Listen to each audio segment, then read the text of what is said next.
Welcome back to the Sharon Fitzmaurice podcast and episode 86 today. And I have a wonderful guest for you all today, Doug Gordon, a five-time award-winning international speaker, coach, consultant, trainer, radio presenter, healer, author, and a TEDx speaker. So I have seen Doug's TEDx talk and it is amazing. And I will be putting all of his lovely testimonials and links at the bottom of the show notes because you will spend some time and you will be gripped by it. This man, as I said to him, he must be 150 because he has so much life lived. It is just powerful. Your areas of success on the business side, track record of helping thousands of businesses and individuals, communication skills, presentation skills, pitching, deal making, negotiating skills, board confrontation, relationship building skills, sales and marketing skills, media training, interview training. Plus, he has a massive network of investors as he is a certified fund manager and investment advisor. And on the more holistic side, he has training programs, online courses, coaching programs on workplace wellness, energy optimization, relationships, trauma healing, physical, mental, and emotional healing programs. And if that isn't enough just to start you off, he also has a new book out, Charge Yourself Up for Success, Energizing Your Life, Work and Relationships, published with Beyond Publishing in the US, and has testimonies from 3 New York Times bestsellers, a Star Wars actress, a Guinness Book of Records holder, and a multimillionaire TV celebrity businessman. And that is available on Amazon. Doug, where do we even start with you? Well, firstly, a big gratitude and thank you, Sharon, for having me on the show. I think gratitude is one of the most important things we can have in life.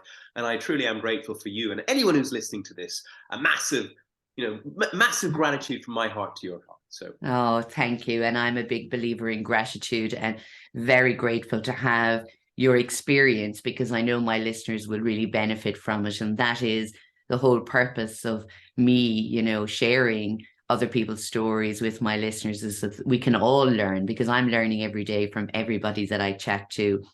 And we have a lot to learn from you. The first question I would like to ask Doug Gordon is, how did you become so driven, Doug? well, I think we are a product of our parents, our preachers, our teachers, and past relationships and experiences. And my dad was highly competitive. And if I got 70%, he'd say, why didn't I get 80%? If I got 80%, he'd say, why didn't I get 90%?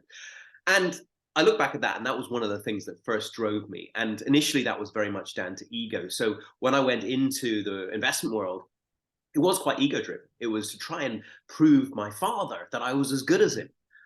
He was an orphan and he worked his way up to being a multimillionaire. So I wanted to prove that I could do it as well. And I followed him into the investment world. I played hockey like he did as well. And quite often we follow our parents in the first years of our lives until we either have some kind of midlife crisis or something happens to you, like it did me, that changes your life in some way or form. So initially, I have to say, I did most of it to prove to my father that I was good enough. Because quite often, I think what happens is, even though we have loving parents, we need them a bit more than maybe they were able to give because they were busy in some way or form. And at that point, I always wanted to show that I was a good guy. I did this and did that, but I was often the first person I was on the phone to was my dad. Dad, guess what happened this time, or guess what happened that time, or whatever. But then I had a wake up call in 2008, actually, when markets hit the floor in stock market world, and I was working in the stock market world. And at that point, I got very stressed, and I had to lay off some staff. And I'm very empathetic towards other people's energies, and seeing people carrying boxes out of the office was very stressful. And that then led to doctor after doctor, specialist after specialist, 2 operations that went wrong, 3 years of chronic pain, where I was waking up sometimes 10 times in the night, marriage breakdown. And then in 2012, I had a near-death experience where I had the norovirus, which is a stomach bomb, basically. And after 10 days of serious dehydration, I was rushed to hospital. ECG said heart blood pressure had doubled. Rushed down to X-ray because he thought there was a blockage in the gut. And on the way down to X-ray, I died. And I was encapsulating this amazing feeling of love, energy, and connection. Nothing like I'd ever felt before. There's no man with a beard, but there was this loving, conscious energy that was surrounding me, encapsulating me, and connecting me to everything. And there was no voice, but there was this knowing that said, Doug, you need to wake up. You're not doing what you're meant to be doing in life. So I came out of that, and I still obviously came out of it, although I wouldn't be speaking to you today, Sharon. And at that point, I felt I needed to give something back. So I went into this spiritual course called the Alpha Course, which was a religious course. I didn't know what else to do. Bear Grylls had done it, so I thought it was good enough for an SAS guy, probably good enough for a measly hockey player like myself. And anyway, I turned up, and they were obviously talking about Jesus, and I very much believe in Jesus. But I still felt that when I was in that amazing energy of love, energy, and connection, I felt that a love energy would never alienate or discriminate against anybody in this world. And I felt that like religions are all beautiful in their own rights, but they're all like rivers of the sea being God, universal consciousness, or even your own subconscious, whatever you believe in. And I said it to them. I said, I don't know if this is for me because of what I feel. And they said, well, go away and have a think. And I walked out the door and I said to universal energy, whatever you believe in, God, I said, give me a sign. So I was running that night because I was playing Premier League hockey. I tripped up over my dog, hand and knee cut to shreds. And on my hands and cuts, once they'd healed, I had an infinity sign here, an infinity sign there. And between the two, I had the letters of the cross, INRI. And that was pretty motivating to make me change. And then very rapidly, I became a healer to heal myself first, selfishly. But I don't believe you can heal others until you've healed yourself first. And then once I'd done that, then I started healing others. And the healing then turned into the life coaching, to business coaching. And my passion really, and the reason what drives me today, which is not about ego, it's about helping people to connect to their true self, their heart selves, their higher self, in order to follow their true mission and passion in life. Because I wasn't doing that in mine. And now I've found mine. So I want to help other people find theirs too. Wow. There can only be words of wow for that, Doug, because you know what, it's amazing when you look back, and that driving force was to, impress your father and to show that you could do what he could do. You were doing it for somebody else, even though you were gaining knowledge and skills and expertise and helping many people in that work. But to get from there to the near-death experience, to then realizing you needed to go in and heal yourself so that you could help others. So I truly believe that our whole purpose in life is to connect and help everybody else. But the most important thing you said there was we need to help ourselves first. When you had that near-death experience and that profound feeling of love, energy, and connection, there isn't many people in the world that can say they had that experience, Doug, or they have felt that overwhelming feeling of love, energy, and connection. How does one find that, Doug, without a near-death experience? Well, funny enough, Sharon, I experienced it another time. And when I did that religious course, I've experienced it a few times since, but the first time I experienced it after the near-death experience was I was doing that religious course, and there was one particular week, which was actually the last week of this course. And we went to this church, and while we were in the church, we took turns in praying for each other. And we would basically pray for, I'd pray for you, and there'd be 10 or 15 of us, and we'd all pray at once for the same person. And when it got to my go, I was just sitting there in a meditative state, in a state of receivership. And suddenly I felt this amazing feeling of love, energy, connection. And actually, I felt this bright white light on my eyes. So I opened my eyes, expecting the sun to be shining through one of the windows, and there was nothing. So I closed them again, and then there's bright white lights again. And I thought, this is strange. And then I felt this exhilaration of absolute love. And I remember they all looked at me after saying, are you all right? Yeah. And I told them about what had happened. And actually, the funny thing was, Sharon, I had a hockey match that day. And it was like a vets hockey match, quite aggressive, at times. And I was a centre forward. And normally I go with the shoulders and everything like that. I had no aggression whatsoever. Wow. I was able to pass the ball beautifully, hit the ball beautifully, work with other, but actual aggression, there was none. And they were all saying to me, what's wrong with you? So that was probably one of the other experiences. But in order for anybody else to get it, I think really it comes down to connecting to your true self, your higher self. And you can achieve that through meditation. But it comes through a real state of getting really connected to your inner self and meditating on a consistent basis and having the intention of giving to others on a consistent basis, where you're giving with love, you're looking at people with love, you're speaking with people with love, you're acting out of love.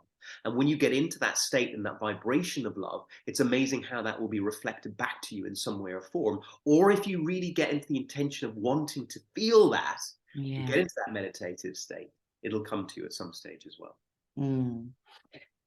So lovely, Doug. And those moments of clarity or energy, love, and connection, I feel them sometimes very big. Sometimes they're little whispers in my ear and little connections. And in particular, when I'm working or, working with people or in a group of people, and I see them connecting with each other. And just this weekend, I was facilitating a retreat.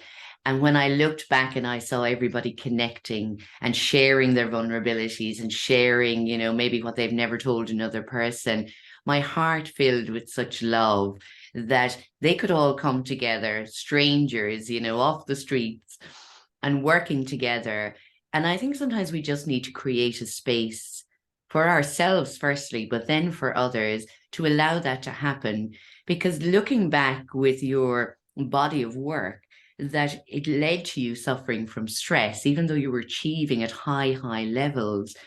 The stress of watching other people, maybe their lives now changing because of, the downfall, it affected you profoundly. And it does affect us. Obviously, when anything happens to anybody else that we know and love and care about, it does affect us and it does cause stress within us. But for this stress to bring you on such a journey, do you believe that it was a good thing that happened to you? And I know that might sound silly to people on the outside, but I always feel that at times when we're not really looking within, when we're looking without, we trip up and we fall. And only when we gash our knee or gash our arms do we stop and take notice of the blood flowing within us and that we're actually tired and sore. And we need to just look and be a little bit kinder to ourselves just for a moment. But you had to go through this huge experience. How did you feel? I know during it you had the pain and all of that, but how did you feel afterwards? Did you stop and reflect on your life? Oh, 100% Sharon. So, having had the near death experience, my belief, and this is just my knowing, my belief, is that as a spiritual being having a physical existence, why would we just come down as you or me? Why have we not gone down as the king, the queen, the prince, the pauper, the invalid, the Olympian, the man, the woman, in order to experience life in all angles and all perspectives? And based on that premise, I truly believe that the game of life that we play, this playground, what we call Earth, that we play down here, is about learning to grow, to evolve, to become better versions of ourselves. And playing this game at a different level each time that we come back to still see if we can go through all this crap and come out the other side still as the best version of yourself. So, if there's anybody out there listening to this and you are going through a hard time, maybe pat yourself on the back because maybe you have played this game of life so often that you're testing yourself to that ultimate to see if you can still get through these hardships and come out and turn your mess into a message and give it meaning and help other people in some way or form. So you can reframe everything. I believe that the universe, or where we live and what we do, is all made up of energy, and that's positive and negative, the yin and yang, left and right, north and south, man and woman. And we need to remember that and understand that. Without the pain, you wouldn't appreciate the pleasure as much. Without the darkness, you wouldn't appreciate the light as much. So, as a spiritual being having a physical existence, would you not want to experience all aspects of life, both the pain and the pleasure, so that you can reflect, so that you can grow, and so that you can learn from each of those and understand that actually, really, pain is just an indication that you're on the wrong path. Pain is an indication that you need to change what you're doing, whether it be mentally, physically, emotionally, or even spiritually as well. Beautiful. I hear your words echoed in my mind and my heart, Doug, because it's things I've said myself. And I know there's people listening and they will say, well, I don't believe in, that I come back here 20 times or 30 times or even a second time, that I'd never choose this. But I believe we are strong enough and we are resilient enough. But we forget that obviously when we're born into this next life as Sharon or Doug, and we go through all of those things and we're trying to find our way. So there are many people that may be listening and they're saying, well, I've experienced a lot of messes in my life and I haven't received that message just yet. And I'm still waiting. What would you say to them, Doug? Well, the message is in the mess in terms of understanding. So what I've gone through now in terms of the near-death experience, in terms of the different perspective, has allowed me to help a lot of people. I did thousands of hours of mental wellness work and trauma work with people during the pandemic, helping them in terms of reframing things like, having, and there's a few trigger points here in terms of having been raped in the past, Mm. or having had abuse, in some way or form. And what I've said to people is, can you take a higher perspective on the situation? Can you take your emotions out of it? Can you get out of the human state and go into a godlike state and look down that if this is a revolving chapter of just one life that is many lives, can you see that maybe, just maybe, this other person who is horrible in the human aspect and has done something incredibly wrong, but maybe there was something that they were there. They came into your life to teach you, to make you stronger so that maybe you can help other people in that situation, Mm. or make you more emotionally intelligent, or make you more tough. And it's amazing, even let's take people. Quite often when I do a lot of relationship coaching, it's amazing that the word partner and the word parent have exactly the same letters, except there's an extra R on partner. So we often replay the parent relationship until we eventually release whatever suppressed emotion is in the heart. And next time, instead of getting a lesson, you get love. But what I often get is people say to me that their ex was a narcissist or something like that. And I say, well, did you love them? And they said, yes, I did for 10 years and then became a narcissist in the last year. I said, well, is there any possibility whatsoever that something of a suppressed emotion within you cropped up that you could see in the reflection in them, and it made you feel that you didn't like them because you didn't really like that part of your own self? Mm. And quite often it was that. And I always say that, an acronym for narcissist could mean, not always, but could mean neglected awareness, reflecting conditionings in suppressed self, instigating soul transition. And what I mean by that is that sometimes the hardest people who come into our lives, the ones that really wind us up, are actually the ones that help us grow the most. Or we just become more emotionally intelligent to deal with those type of people in the future as well. So what I would say is to reframe everything. And when you're in a situation with a tough person, instead of getting wrapped up in the emotion, go up onto the 10th floor, look back down and say to yourself, what am I learning here? How can I grow here? And what can I take from this situation to maybe help other people in the future in some way or form? And everything that you have enables you, whether it be to be help other people, if that's your profession, or to help your family or your children or whatever. Mm. Beautiful, Doug. And again, I always say from my own personal experience, and I can only speak from my personal experience, and many people know my story, and I was affected in my life through childhood abuse and trauma and anxiety and depression and all of those wonderful things that led on from it. And of course, during childhood, we're not aware of the lessons that we've to learn. We're not aware of that we're stronger and we're more resilient. But as a young adult, experience all of those feelings. Somewhere deep in my being, there was a belief or a sense that this was happening for a reason, even though I didn't know the reason. It was the only thing that kept me alive, especially in the darkest night of my soul when I wanted the pain to stop. I never thought that I was going to go and do this work, Doug, like you having that near-death experience. That wasn't a vision I had for myself. But I knew whatever I was going to learn, I was going to share it somehow with people. And everything from that moment, that thought, that intention, that heartfelt, basis, it led me to where I am now in the work that I do.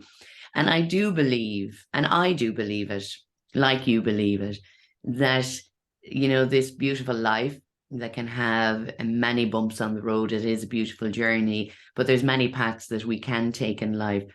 And I love what you said, going, if we are these beautiful beings, these beautiful, powerful beings that could do anything we want to do, why would we stop ourselves? Why do we make ourselves so small?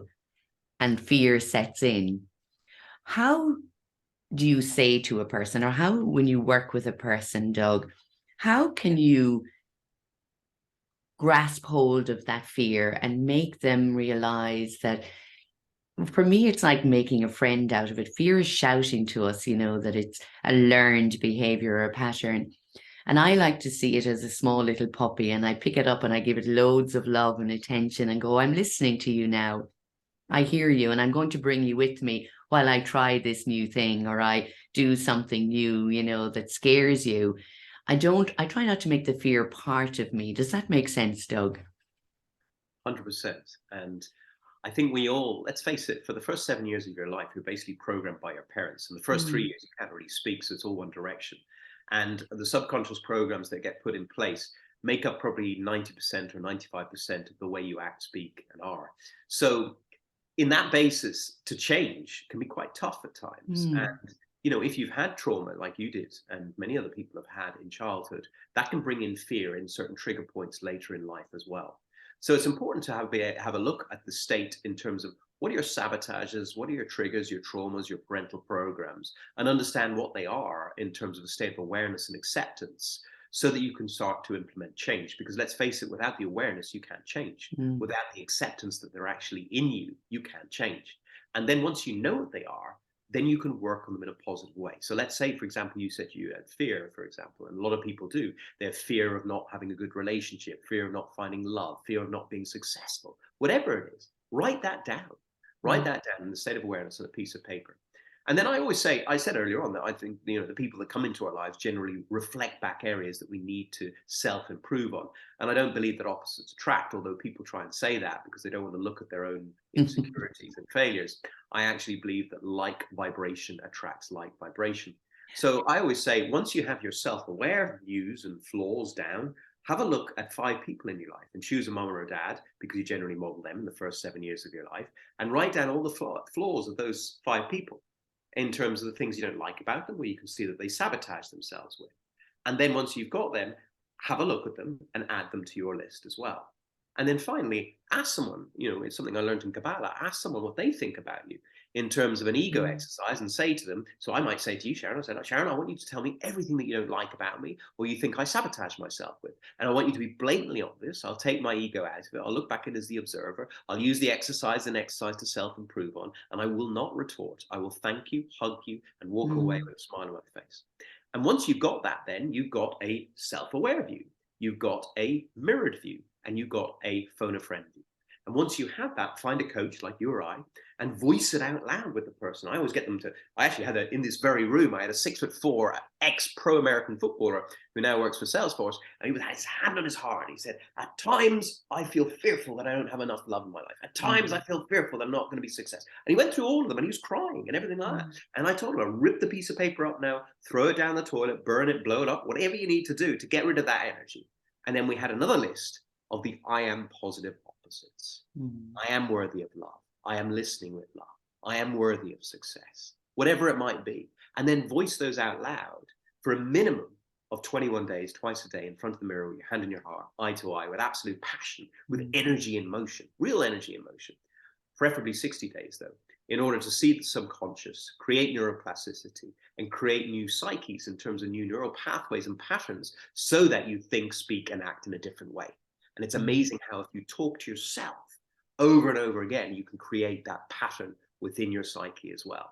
But it's up to you to be disciplined and focused, because like going to the gym, you can't just do it in a day. You need to do it consistently every single day. So that's a really good way of getting rid of that, having aware of that. And also you can self-check at the end of the day. So if you find yourself being fearful, you ask yourself in that situation at the end of the day, just 5 minutes, okay, what emotions was I feeling? What thoughts was I having? And what behavior I put in place that made me act that way in a state of fear? And remembering that actually fear is just an acronym for false evidence appearing real, and we can convert it into face everything and rise. Yes, I love that. Face everything and rise. And I think many people have, and they don't pat themselves on the back for it, as yours words, Doug, is that they have come through a huge amount in their lives already, but they don't see it as an achievement. They just see it as, well, sure, everybody has to do it. Not everybody has to do it. Not everybody can get through everything in life. But I think if we look back at, and I say this to many people, I said, look back and tell me the one thing you're really proud of. And sometimes they find that hard, in their mind and their heart. But a lot of the times when they do, it's when they have helped another person, when they've helped somebody else, and they feel so proud of helping another person. And I'm going, there you go, you did something for somebody else. You gave the energy of love and caring connection to another person. That is available for you too, but it's allowing yourself to receive it, Doug, isn't it?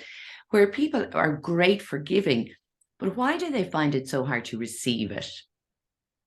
Well, that's the very good question, I have to say, Sharon. And I have to say, at times, I give a little bit too much. And sometimes I realize I have to stop myself because my energy levels might be low because I've done a lot Mm. of healings, a lot of trauma coaching, and a lot of business coaching all together.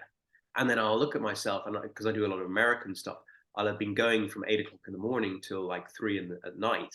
And then I realize, you know what? I need to look after myself as well. Mm. So I think a lot of people get it. I mean, the greatest gift you can give to yourself is giving to others. I mean, Mm. I have to say, when I did that 1,000 hours of mental wellness work in the pandemic time, I would come in here and there's a mirror over there, and I'd look in the mirror and go, you know what, you're all right. You're a good Yeah. guy. I love you. And I think because people get that, and it's important to come from that when you give without looking to receive, because some people give to receive, but when you give without looking to receive, it's amazing how the universe looks after you and it comes Mm. back to you in a different way. But the universe can tell if you're giving with the expectation of receiving as Mm. well.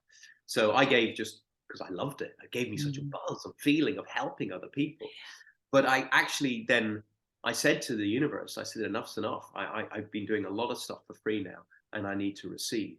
Yeah. And I did, and and now my book has gone international bestseller in 4 different categories. It's got me gigs now all over the place. I'm speaking with people like Michael Beckwith, Marianne Williamson, Eckhart Tolle, Joe Dispenza, Brené Brown, Brian Weiss, and many others over in America for 5-figure amounts. And that wouldn't have happened, I don't think. One, obviously the book helps, but I think because I genuinely gave to others without looking to receive. But Mm. then got to a stage where, hold on a minute, universe, it's time for me to receive something back. Yeah. And then as well. But also, I think, the proceeds that I'm looking in the book, a good percentage of it, I'm trying to, one, help people in terms of mental health with that. But also my long-term aim, and that was written in the newspapers, is to actually take what I earn and build some kind of healing center, some alternative Mm. healing center to give back to other people as well. So I want to receive now so that I could have the ability to build that, so that I can Mm. give back to more people, because it is a pleasure to be able to give to people. I love healing. I love helping people. Mm. But I need to receive some cash so I can actually build this center. So I am looking to receive. And I say to people, I say, when you do your affirmation, so I always put down with even CEOs, we talk about put your I am grateful statements, make them very specific, and say them out loud as well with passion. Now, if you think about it, you've got a genie next to you, an angel next to you, but so do I, and so does everybody on this planet. So there's 8 billion genies out there. And if you're sitting there going, please may I have lots of money so I can build my healing center, your genie's going to be going, are you serious? And then if anyone's ever seen the Jerry Maguire movie, and I'm sure you might have seen it, the guy's going, show me the money, show me the money. Now, which one do you think the genie's going to give the money to? The guy who's passionately going, show me the money, I want the money now. Or the guy's going, may I have the money? Yeah. It's obvious where that's going to go, because everything is energy. Energy and motion creates what you want. Mm. If you are finding, and this is why I say to people when they're struggling in life, the first thing I try and get them to do is to get exercise and getting fit. Because at least if they start moving and getting the blood flow, they'll think better, they'll act better, but they also get action going. And it's amazing once you get action how other things happen as well. Sorry, the dog's going outside there as well. That's okay. We love dogs in this house too. I know. I know. So 1 second, I'm just going to put it on mute and shout at the dog. Okay, hopefully the dog will stop now. That's all right. As I said, we're always real here on this podcast, Doug. Some things happen in life, and that's part of it, isn't it? It's like when you're meditating and everything is so peaceful and you're not thinking about the world, and the doorbell goes or someone's banging outside, and that's part of the distractions of life. But being able to bring your focus back to you and receiving, and again, I come back to what you've been speaking about, it's allowing ourselves to receive, not just to do good for others, but that we really need to receive also ourselves, don't we? 100%. And again, people say, oh, well, I don't deserve this. Why do I deserve, to have so much and somebody else has so little? What do you think that is? Is that, again, our programming coming into play? I don't deserve this, or I have enough. Why would I want more? I can't be asking for more. Yeah, I think there's a lack mentality with a lot of people, and they don't feel worthy of receiving. Mm. And I think it's very important, in order to manifest whatever you want in life and manifest your best life, you have to feel worthy. And it's interesting, Sharon, isn't it? That if you have a look at a lot of people who when they're in a particular job, so let's say a psychiatrist, and when the psychiatrist gets his badge or her badge, that they're actually got the certificate, they can put it on the wall. It's amazing how quite often clients come to them out of the blue. And it's because they're in that energy, if they've got it up on the wall and they feel worthy. And I have to say, Sharon, when I came out of the investment world, where I was there for 21 years and I was very successful and was in the newspapers and everything like that, for growing a business from 50 million per annum sales to 1.75 billion. Shameless punt there. But when I did that and came out and doing what I'm doing now, I knew I could add value to people, but I still had that inner sense of, am I really worthy? There's people that have been doing this for years. And then gradually, as I helped to loads of people and saw the outcome of what I was doing was actually producing real results and changing lives, not just in business, but also in real lives as well, I suddenly thought, okay, I am worthy. And when then you look back and you got, obviously I won a few accolades over the last year in terms of, I won 4 awards over the last year and had won one before. And none of them are paid, or none of them are, me nominating myself. It was people who I'd helped nominated me and then voted for me. That then really gives you a sense of self-confidence and a sense of worthiness. And it's amazing, Sharon, how when I've got that, my income stream and my client stream has just gone through the roof. And it's incredible. Now I'm speaking on the same stage as Joe Dispenza, Marianne Williamson, Eckhart Tolle, all these people who I adored and read their books and thought they're amazing. And, people from The Secret film, people, Lisa Nichols and John DeMartini have read my book now and told me it was great. So, it's lovely to get that. I mean, there's one psychologist lady who read my book in less than half a day and said it was a mix between Wayne Dyer's Power of Intention and The Secret book.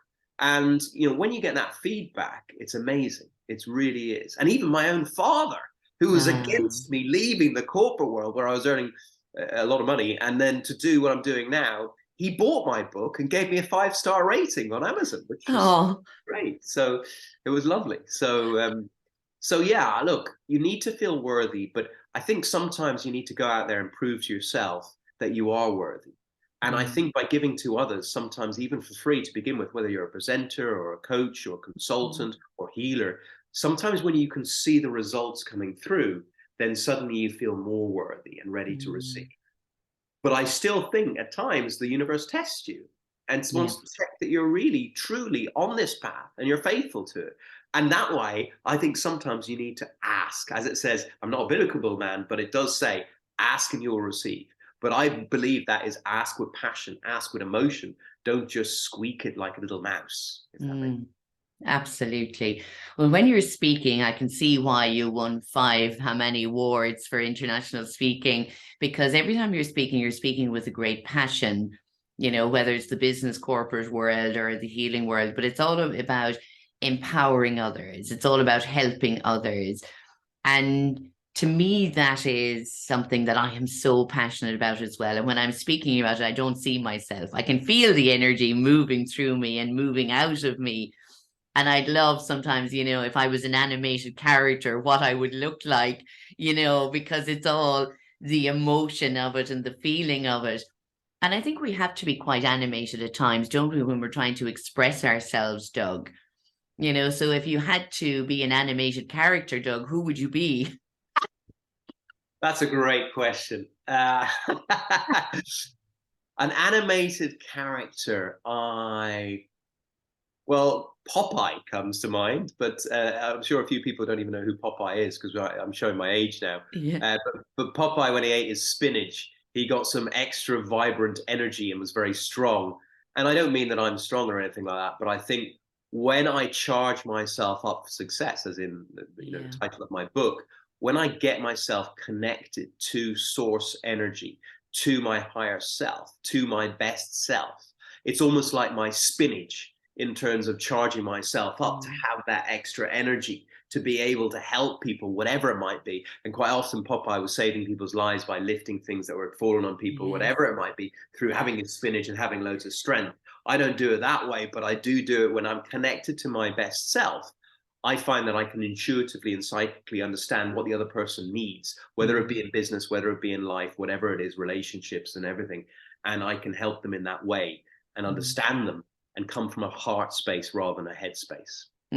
I love that. And that is the most important for me, is the heart space, because I would say the head sometimes can bring us, a little bit around about, but I think the heart space will always bring us back to this moment, back to the real connection of who we are, heart to heart, soul to soul. So I love that, Doug. That's really important. When you were planning, or you had the idea of your book, were you inspired? Did you meditate on it? Was it just, oh, I've got an idea and I'll write it down? Because you seem to be so energetic. I could imagine you writing down loads of things and saying, I could nearly have the book out in a day. Yeah, actually, you're right, but it doesn't work like that. It's amazing. What happened was, I actually originally, you get to pick up, like I'm sure, like yourself, you do lots of courses. I mean, I've done a master teacher of Reiki, Sakine, bioenergy healing, magnified healing, and I did quantum healing actually over in California as well. And you pick up lots of different things from lots of different people.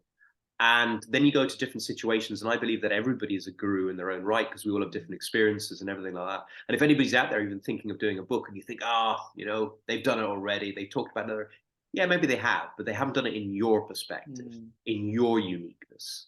So I had to get my head around that firstly. And then I just basically took that all my experiences might help somebody in some way or form. And even if I get one person buying the book, it might just help them. And if they become an inspiration, they might help 10 people. And then those 10 people help another, and so on. So the inspiration of the book basically came from obviously the near-death experience, but also the learnings that I had in my life that I might be able to help other people in some way or form. And I've always been, into, doing well, being successful, adding value to people, and feeling like that internally as well, in a positive way rather than an egotistical way. So I did, yeah. I went to lots of different things, met lots of different people. I write little snippets down. I read hundreds of books, listened to hundreds of books, did Tony Robbins, John DeMartini, Lisa Nichols, Eckhart Tolle, as many as I possibly could, to grasp a big overview of what their perspectives were as well. It was like the same in terms of religion. I didn't just study Christianity. I studied Buddhism, Jainism, Judaism, Islam, everything, to understand all those different perspectives so that I could get different perspectives of the same thing. But then I tried to put stories into the book that were personal to me, rather than just go on about, telling about other people. And then I also, yes, I channeled things that came to me through inspiration that are not in any other book that I've ever come across. I've had a few people say that to me. I've never read this before. I've never heard this before. And that came to me in terms of just, the near-death experience through meditations and everything. And interestingly enough, Sharon, the best time I found for writing my book, one, I went down to my, I have a holiday home down in Tara Cove here, Ballymoney in southeast, the sunny southeast of Ireland. And I went down there during the winter months when there was nobody there. And the best time I found to write was between 12 midnight and 4 a.m. because everybody was asleep. Because I find when you're quite psychic and intuitive, you can pick up on other people's energies and everything like that. So when they're asleep, it makes it a little bit easier to focus on your own self and your own thoughts rather than picking up on other people's thoughts as well. So I would say I'm a busy guy. So I would say it probably took me about 6 weeks of proper work, but I wasn't working from 9 till, or even 12 midnight till whatever time. I would do probably about 6 hours writing a day, and in those 6 weeks, and then that brought about the book, and and eventually got out. But I have to say, then I had to redo a lot of the book, because the book sounded good when you read it, but when I read it out loud for the audiobook, which is coming soon, it didn't sound as good. So I had to change it to make it to sound right for actually speaking it, rather, because apparently 70% of books now are audiobooks rather than written paperback purchases. Wow. Amazing. Yeah, I can nearly see you, but you have that enthusiasm and that energy. And it's like when you have something, you want to bring it out into the world. And I think that's a lovely quality to have. It's, instead of holding back and waiting for the right time, it's to say, just let me get it out there now, because that's when your energy is at its most, isn't it? And 6 weeks is not that long, really, Doug, to write a book. That's very, very good. Well, you got to remember now, that's 6 weeks of sitting down. There was a lot of work beforehand, a lot of prep work. I have maybe, I don't know, 50 different A4 pads with little bits here and there and here and there. Yeah. So it's learnings that you put together that eventually you can get into a point. And I think what really helped as well for me, Sharon, was I did a lot of talks before I wrote the book. Mm. So I'd done different talks about different topics, and it all just came together at the right time. And it was amazing. I actually wanted to get the book out earlier, Mhm. but synchronicity helped me to get it out at the right time. And I think if I was to say this to anybody, is don't beat yourself up. Because if I got the book out earlier, I wouldn't have had the book about to be going out in terms of the Institute of Directors of India to 500,000 people in a mailing list, which is going out over the next few weeks. I wouldn't have had the opportunity to get into China. I've got a great contact now who's getting me in with the Chinese government, which means I'm going to get a publisher over there, and it's going to go to Greater China. And there's like 1.6 billion people just in China. There's 1.6 billion people in India. There's 5 million in Ireland. So this wouldn't have happened without time. So write the book, but surrender to the time when it's right. Yeah. And I think the timing was right, and now it's amazing. I think, and I think I wouldn't have won the 4 awards last year beforehand, and everything has been synchronistically lining up to enable me to be able to launch that book, and also then have gravitas to be able to get out there and get on stages with these wonderful people that I'm speaking with over in America. You're just a powerhouse. Were you ever nervous in your life, Doug? Yeah.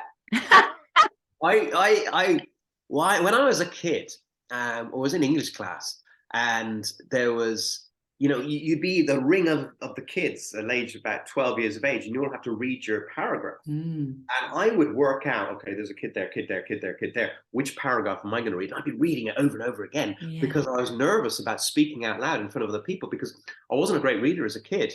And the funny thing is, I spoke at the Institute of Directors of India, their global convention on sustainability and climate change, and there were some very hard names to pronounce there. But I got them all right, and it just shows you, but it's a learning. And I think, I teach people presentation skills. I teach people to be paid to speak. I help them craft their presentations.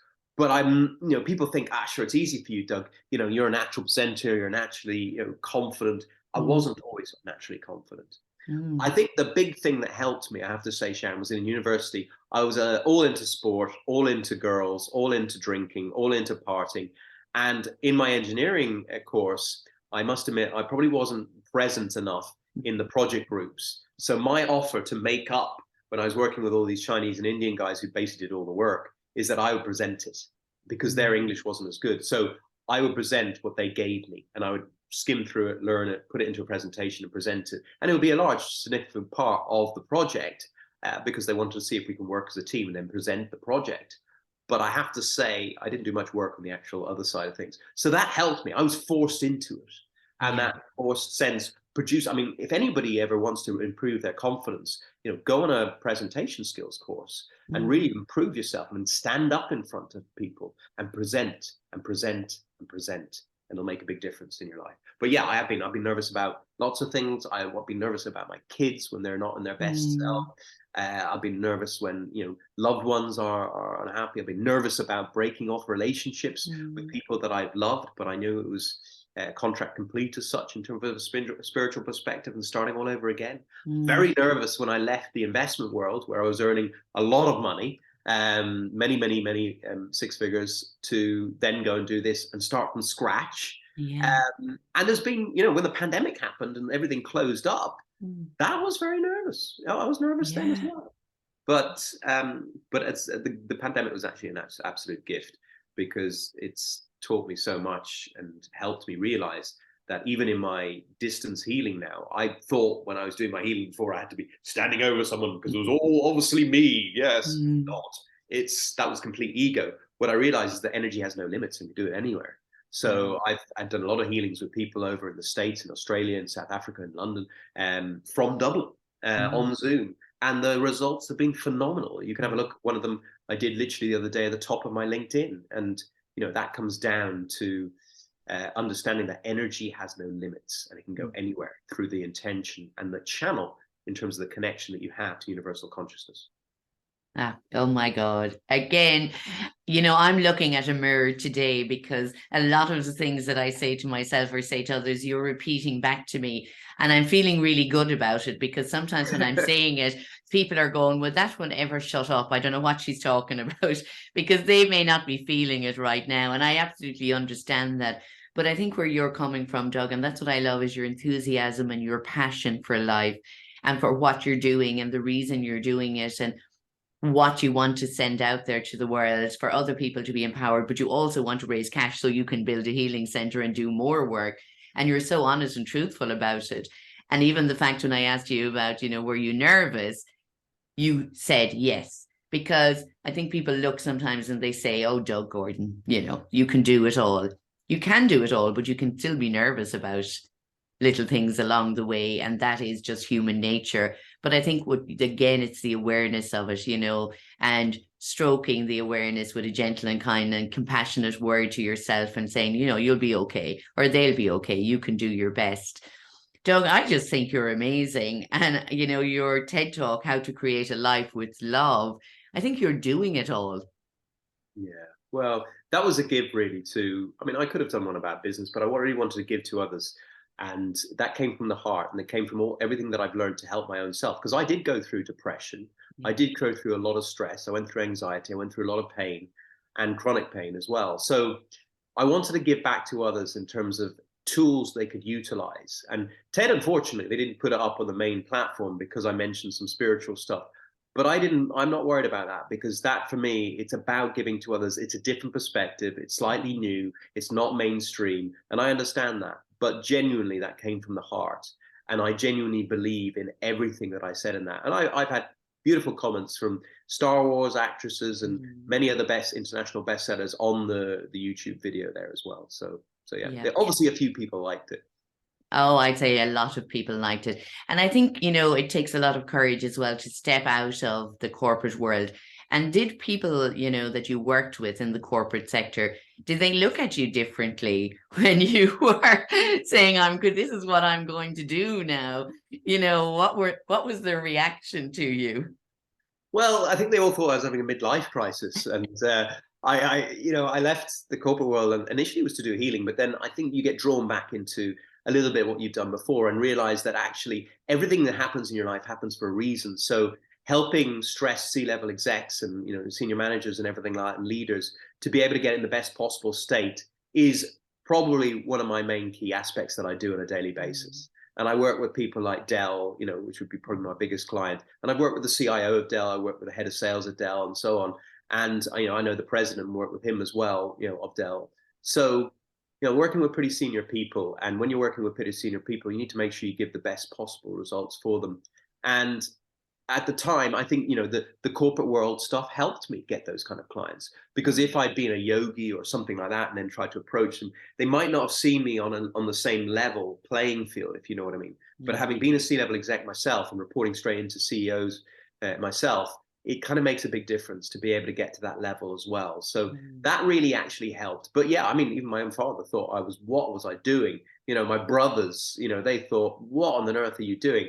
And I get it, because it looked weird. But fortunately, I have to say I did very well in the investment world. So that helped, to be able to, because if I hadn't, during the pandemic, I might have had to go back and do something that I didn't want to do. And thankfully, I had enough savings to be able to continue through that. And now, the fruit. And the other thing I will say to people out there, it's very important to remember that when you change like this, it can be like a bamboo tree. When you plant the bamboo seed, for the first 4 or 5 years, just the groundwork and the roots go down, and you don't see anything. You can be watering it, you can be feeding it. Nothing comes up whatsoever. And then after that 4 or 5 years, suddenly it sprouts up, and the next 6 weeks, it grows 20 meters up into the air. So just to remember that everything in life sometimes takes time. And what you can do in 5 years or 10 years is much more than you can do in 1 year. And just have patience and faith and hard work. And remember, it's all about building network. And the most important things in life are relationships with the people that you meet. And, I always say the word relationship is made up of a ship that goes in a direction, port to port. You need to make sure that yourself and the client, or yourself and your partner, yourself and your team, are on board that ship, traveling that same direction. How do you do that? Well, you relay in terms of conscious communication and listening, and hearing the energy behind the words, your shoulds, your conditions, your expectations, your needs, and your values.